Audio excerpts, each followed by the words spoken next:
Hello, I'm Stuart Craner, co-founder of the Thinkers 50. Welcome to the third session in the Reimagine the Future Summit. 24 hours of fantastic insights and practical thoughts on creating a new future and being on a front foot for the future. So thank you to all our participants for being with us today. Thank you to all our supporters who've enabled the event to take place, to turning in from a bright idea into reality. And remember that all the profits from the event go to non-profits working to alleviate the impact of COVID-19 in Europe and America. Some great charities are benefiting, like No Kid Hungry, European Food Banks Federation, Give Directly, and so on. We've got a great session lined up following on from the first two sessions by Martin Lindstrom and Scott Anthony. A reminder that if you want to ask questions throughout the session, just put it in the Q&A box. There's also a chat box. Let us know where you're watching from. I just see somebody from Peterborough in the UK is up very early in the morning watching this session. Nice of you to join us. And there'll be people joining throughout the world throughout the session. This session features three professors from the business school INSEAD: Ian Woodward, Sameer Hasija, and Paddy Padmanabhan. They're professors at INSEAD in Singapore, contribute to the advanced management program at INSEAD, and they are authors of a forthcoming book called The Phoenix Encounter Method. So they're here to tell us all about the ideas behind the book and the ideas which they usually share with people on the advanced management program at INSEAD. So it's great to have them here. I'm going to give the virtual floor to Ian Woodward. Ian, it's yours. Right, thank you, Stuart. Thank you to all who've been involved in creating this Reimagine the Future virtual summit throughout today, the 24 hours and lots of different speakers. Together with my colleagues, Paddy and Sameer, who are professors at INSEAD, we're going to talk about the Phoenix Encounter Method and some ideas that have come from our research over the last 4 years, research and field trials, with more than 1,500 C-suite executives to be able to help reimagine futures. We had no idea when we started this research of COVID-19 and how relevant the method is for people to be able to have the kind of strategic dialogue that they need. This is an unprecedented crisis: health, social, economic. And a crisis is a time of not only urgent action, it's also a time of the need for deep introspection and reflection. Interestingly, the Chinese word for crisis is weiji, and its two characters represent danger plus opportunity. And it's the opportunity dimension that we're encouraging leaders, notwithstanding the pressures of the moment, to think about as they reimagine their future. And why is this so critical? Because things will be different. The ecosystem of stakeholders across the value chain, from employees, customers, regulators, investors, will have changed expectations and changed experiences as a result of COVID-19. It's even important because before this crisis, we saw over the last 2 decades what we've described in our research as firestorm disruption. Major fundamental shifts and changes in businesses and industries, driven by technology, digitization, changes to platform and ecosystem business models, changes to the demographic profile of customers and employees. That firestorm disruption was already there. What we see is that COVID-19 will accelerate many of those trends that were already pre-existing. The second problem we were facing in our research, working with these senior leaders, was what we called the legacy trap. The problem that leaders and leadership teams were unable to bust through biases: confirmation bias, status quo bias, the looking in the blinkered rear view of past successes rather than imagining changed and transformed futures.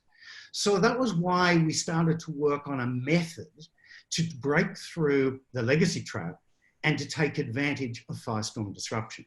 And we called that the Phoenix Encounter Method. And the proposition here at the center of this is very simple.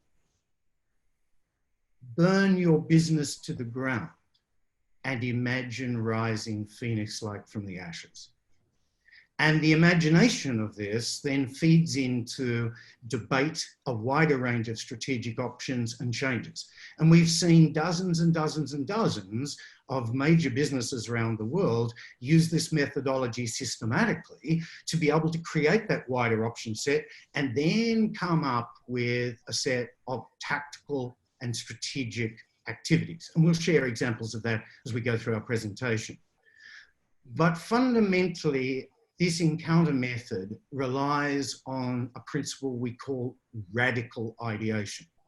This goes well beyond traditional scenario planning or wargaming to the notion that you bring as many multiple perspectives in and you have a strategic debate that imagines somebody completely destroying your business and industry with unconstrained firepower. And the unconstrained element has been a very important feature of our research, showing that it helps bust through those legacy blinker traps. And then bring that into an extreme and dramatic wargaming analysis, which is a series of debates. An attack debate which imagines unconstrained devastation and what forces of contemporary firepower, business models, platforms, ecosystems, technology, demographic shifts, you would bring in to destroy either the firm or the organization or the industry, and then a horizon defense. What would be the immediate to short-term, then medium-term and long-term options that are available to both fortify the core of the business and release resources, and you do transformational projects and innovation. Now, to help in this opposites debate requires people with an outside-in view, looking at the external environment and doing a habit which is part of the Phoenix attitude of leadership, which we call proactive scanning. That is looking well beyond industries and geographies for ideas that are emerging elsewhere that can be used for both attack and for defense, and then engaging the debate around that. So I'm going to hand over to my colleague, Sameer, who is going to take us through a short scan of some Phoenix attitude-like thinking related to technology. Thanks, Ian. Now, if we're going to talk about the future, and we're going to talk about being a Phoenix leader who is proactive and looking forward, we have to talk about technology. It is bringing about some of the most fierce disruption that we have ever seen. Now, you could say that, well, what's new about that? We've always seen technology-based disruption since the discovery of electricity or the invention of the steam engine. We have indeed. But what we've never seen is the scale, the scope, and the speed of how quickly things are changing in today's world, which is why the Phoenix leader, the proactive leader, has to have a very proactive ability and a scan to see what's going on and then understand what this means to them. Now, in order to make sense of the world of technology, it makes it easier to categorize them into two buckets. The first bucket is what we would call as indispensable technology or essential technology. Essentially, they comprise of three technologies: cloud computing, artificial intelligence, and big data and analytics. These three technologies are what we consider as the backbone of what is enabling all other technologies to accelerate and to disrupt businesses out there. Now, what is very important for a Phoenix leader is to realize that these technologies are not merely meant to give you an advantage that can help you lower your costs. The way to think about these technologies is, can these be used in a way to give you strategic advantage? For example, allowing you to create a new business model or allowing you to create new forms of engagement with the customers. Let me give you a quick example. Some of you may have heard of this company called Hippo. It is a home insurance company, an old legacy industry. But what Hippo is doing is it takes data from public records, combines that data with geospatial satellite data, analyzes it using smart algorithms, and is able to provide insurance products and services to its customers in a matter of minutes. And this is something which was unheard of in this industry. And that is what I mean by creating strategic advantage by leveraging technology and not just lowering your costs. Now, build on these three basic technologies, there are a bunch of what we call as targeted technologies that are being developed. Now, you may, and to name a few of these technologies, it's Internet of Things, autonomous vehicles, 3D printing, robotics, blockchain, just to name a few. Now, here is the interesting part for a Phoenix leader. You see, a big misconception would be that, well, many of these technologies are not relevant to me. My industry is a service industry, and hence, I don't think 3D printing or autonomous vehicles has an impact on me. What we are now noticing is that these technologies are not locked into some silo of an industry. When used in a combination, and perhaps even a creative combination, these technologies can have disruptive impact on various industries, okay? And hence you have to keep your eye open on every technology out there. Now, to give you an example, let's just look at the auto industry, right? Legacy industry, again, very difficult for newcomers to come in. Here comes a new entrant, Local Motors, that uses 3D printing and autonomous vehicle and electrification of vehicles, put it all together and produces this shuttle bus called Oli, which is an autonomous, 3D printed autonomous electric shuttle, driving around theme parks today, driving around college university towns today, taking students or tourists from one place to the other. This is the power of combining technologies in a unique way and challenging the status quo of an industry, the auto industry, which is not very well known for newcomers coming in. The point is very simple. You need to have a scan, and as a Phoenix leader, you need to be proactive in thinking how these technologies can be exploited, perhaps in different combination, to give you strategic advantage rather than being caught blindsided by somebody else, unknown or unexpected, coming into your industry and then giving you a run for your money. Okay, now the way I can highlight this a little bit further is to give you an example from a company that is very well known as disruptor, and now it's one of the biggest established companies in the world, right? Alibaba. Now we know Alibaba's success from its online business, but let me tell you that this company realized very quickly that yes, their online business is fantastic, but they need to constantly be proactive and ahead of the curve. And one of the things they realize is that online is not the only way to do business. If you have to engage with customers, you also need some physical presence. So they started getting into physical retail store-based business, but they wouldn't just enter the legacy retail store business. They started the HEMA stores, or what is known as the new retail concept, essentially creating a seamless experience for customers between their online and offline shopping, leveraging their digital capabilities, providing personalized recommendation. If something was not available on the store, people could still order it, and it would immediately, within a matter of minutes or at best a few hours, be delivered in their home using a last mile online delivery network that Alibaba had already built. They also had in-store kitchens where people could go buy their groceries in the store, and just after buying could go to the kitchen, and the kitchen would serve those very groceries in a cooked form to them. And the kitchens were powered by robotics in the back to make sure that the cost structure is well maintained. Now, here is the interesting part. This concept of retail that they created not only helped them capture more than 10 million customers in the retail world in China, it actually helped them then provide digital retail as a service to big brands out there like Starbucks. It also helped them provide digital retail as a service to more than 10 million mom and pop retailers in China, which exploded their ability to basically have a footprint in the retail market in the world. And if you think about it today, Alibaba is not just a player in China, it's becoming the platform of the world. It has exact information of who in the world needs what and who in the world has that. And they are able to connect those dots to essentially become the matchmaker for the world.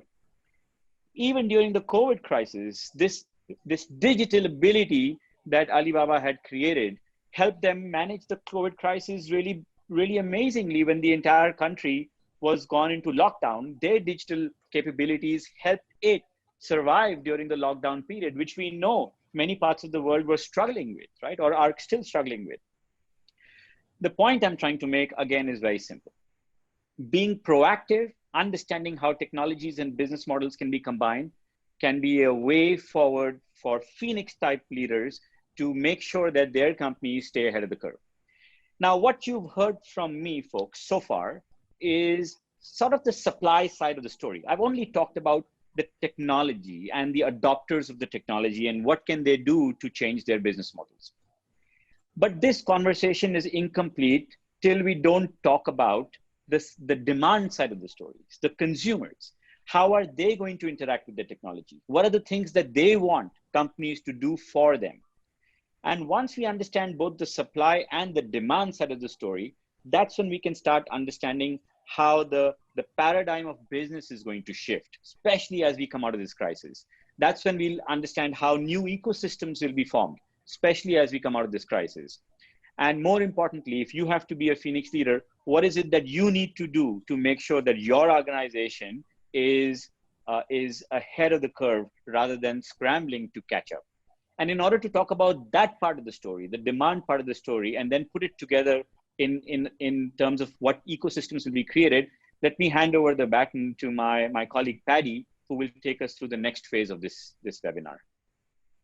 All right. Thank you very much, Sameer. So remember, the point here is the following. What Sameer said is you now have a palette of technologies that you could use to think of going after different industries, creating new ways of doing business. What I want to alert you is the fact that while that is important as it is, if you don't pay attention to the fact that the whole world of consumers are changing, that is going to create a huge demand. And if you're not ready to respond to the change, you could be blindsided again. The first thing that's changing the way consumers think is the reality that we live in, which is the digital reality, which is today, for the first time on Earth, there are more devices on Earth than there are people on Earth. What this means is the world is more connected than it was ever before. And what this connection is implied is, unlike in the analog world, in today's world, information flows freely. And this information flow is no longer controlled. It is not like one to many, it's many to many. And what this has done is a couple of very, very interesting things that I'll sort of highlight over the next few minutes.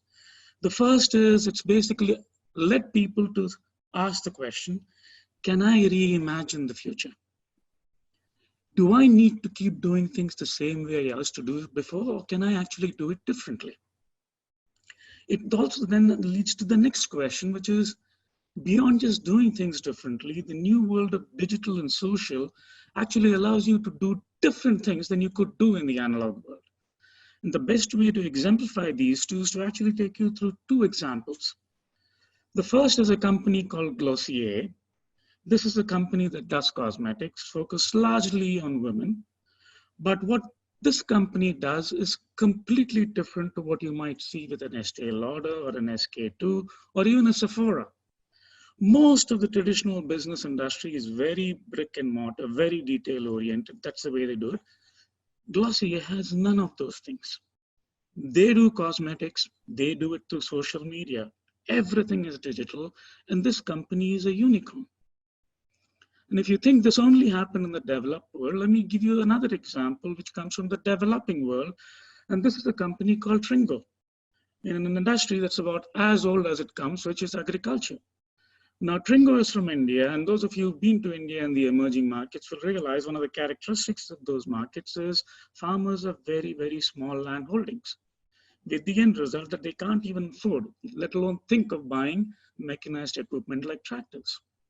What Mahindra and Mahindra does, which is one of the world's biggest manufacturers of tractors, is to say, that's fine. If you can't afford a tractor, just let us know what kind of equipment you want, whether it's a tractor, whether it's a seeder, whether it's a harvester, et cetera, et cetera. Tell us when you want it, where you want it, and we'll have it ready for you in your farm. And by the way, if you don't know how to drive, not only will we give you the equipment, we'll actually send a driver along with it as well. The point I'm trying to make is if you look at Glossier, if you look at Tringo, what these organizations have are leaders that Ian called leaders with the Phoenix attitude. They are able to scan technology. They are able to look at digital, and they are going to figure out how might these disrupt my industry? How might this kill my business? And once they do that, they now figure out how can I leverage these technologies? How can I leverage digital to build this up, to transform the way I think about it? And while we talk about digital and technology, what you have to realize is what COVID has done is put this on steroids. Look at the comment made by Satya Nadella just last week. What has happened with regards to digital transformation in the past 2 months would have probably happened in 2 years otherwise. So what COVID has done is completely accelerate this process of digital transformation. So the question for you when you're leading your business is, what are you doing in terms of looking at this for renewal and for transformation? The next thing that I want to get on to when I sort of combine digital and social and connect it with the demand side, if you will, is digital and social are actually combined to create a new way of doing business, and the people who love it are the consumers. What has changed with digital and social relative to the analog world is in the analog world, consumers strictly had a preference for what products they wanted to buy. And if you built it, they would come to them. But in the world of platforms, in the world of ecosystems, what consumers are saying is increasingly in today's world, not only do I have preference for what I want to buy, equally importantly, I have preferences for how I want to buy and how I want to consume. And if you don't provide me those attributes, it doesn't matter how good your product is. I'm not going to buy it.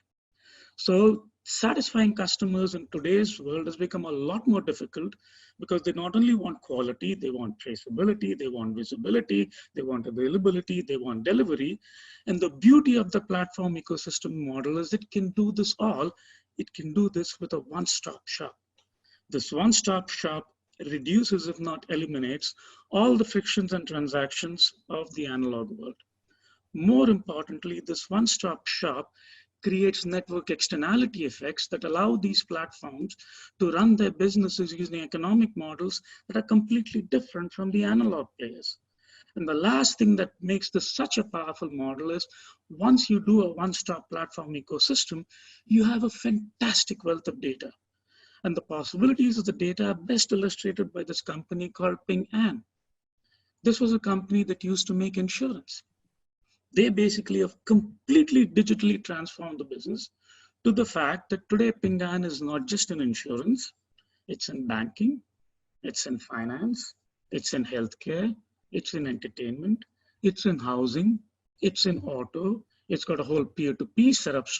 The whole point here is what platforms like Ping An show is this model can scale and mutate across industries. And COVID has essentially allowed these models to scale even faster than it was before. Just look back on which companies have grown the fastest in the past 2 months.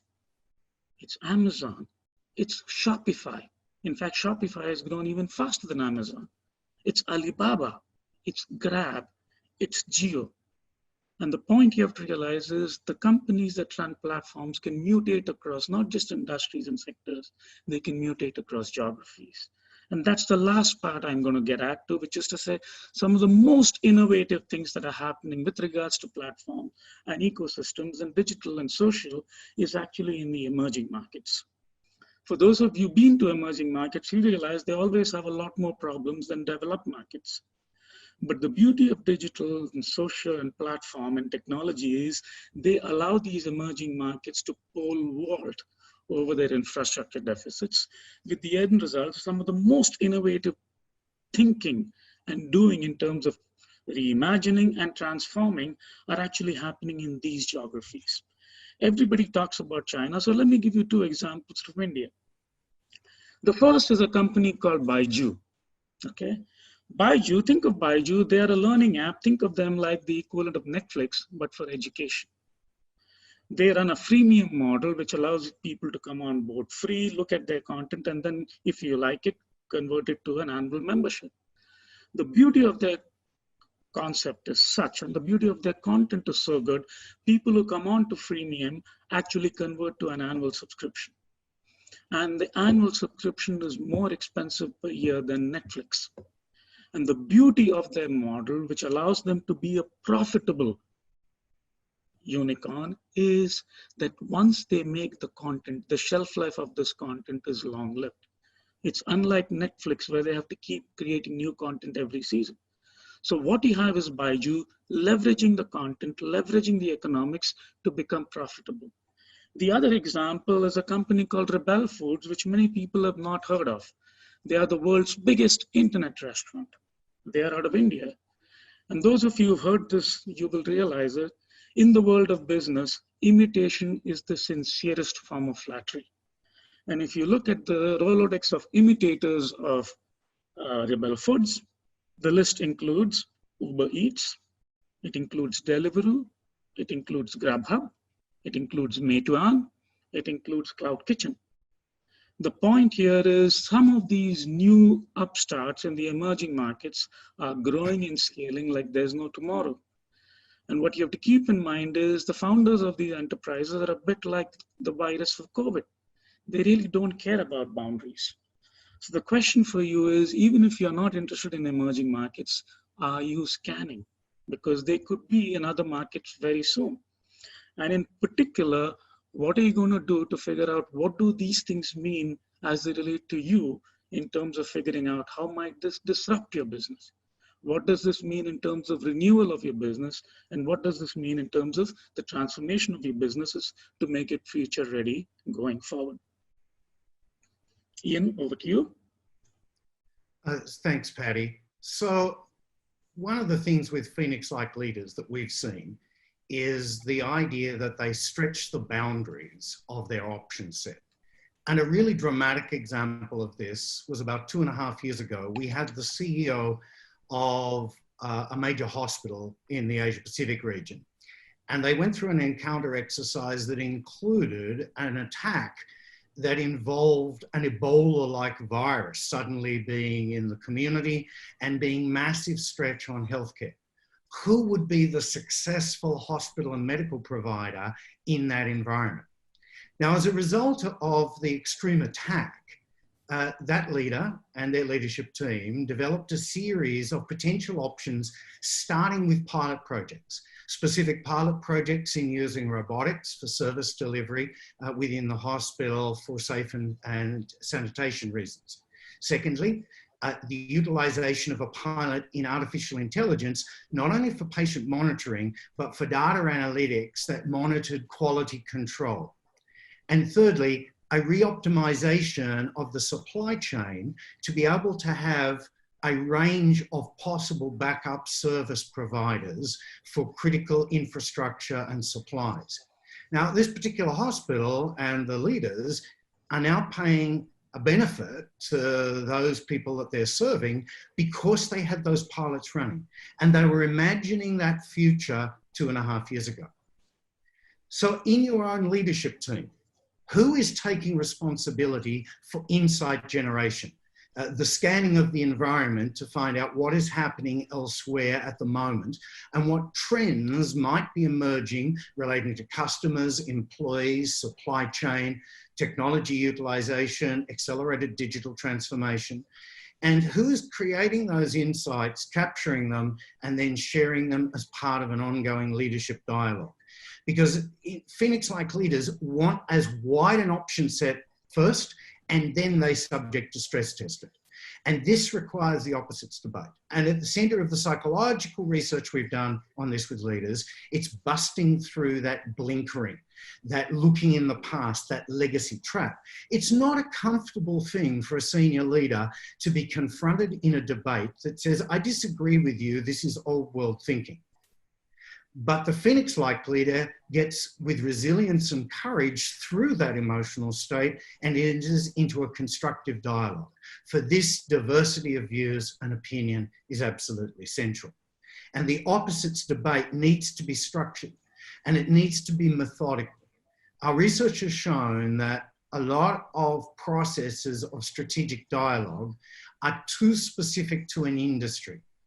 the idea of an encounter method, which provokes different ideas, was designed to be agnostic to industry and allow leaders to engage in a dialogue, irrespective whether or not they're in the profit world, the non-profit world, the public sector world, in any industry or any geography in the world. So as we go through this crisis, the priorities at the moment are around surviving and stabilizing, but we're urging leaders to have that dialogue and debate, that opposites debate, to search for post the COVID-19 situation. For this, the Phoenix Encounter is suggesting that that's an option set that is both about fortifying the core and making sure that core is robust coming out and may have changes to it as a result of stakeholder interactions, employees, customers, and the like. And then secondly, an option set to transform the future. That's really what a Phoenix-like leader is thinking about. And that's what really Phoenix Encounter method as a system is there. The other thing about this particular method is it's not only agnostic to context, it's extremely complementary with a lot of other different forms of strategic thinking and analysis, scenario analysis, other forms of wargaming, product and service value creation through Blue Ocean and the like. It's complementary, but it tackles that firestorm disruption and legacy trap problem. And we have a book website. The book will be out much, much later in the year. If you want to pre-register, get our newsletter and information, you can do that at phoenixencounter.com.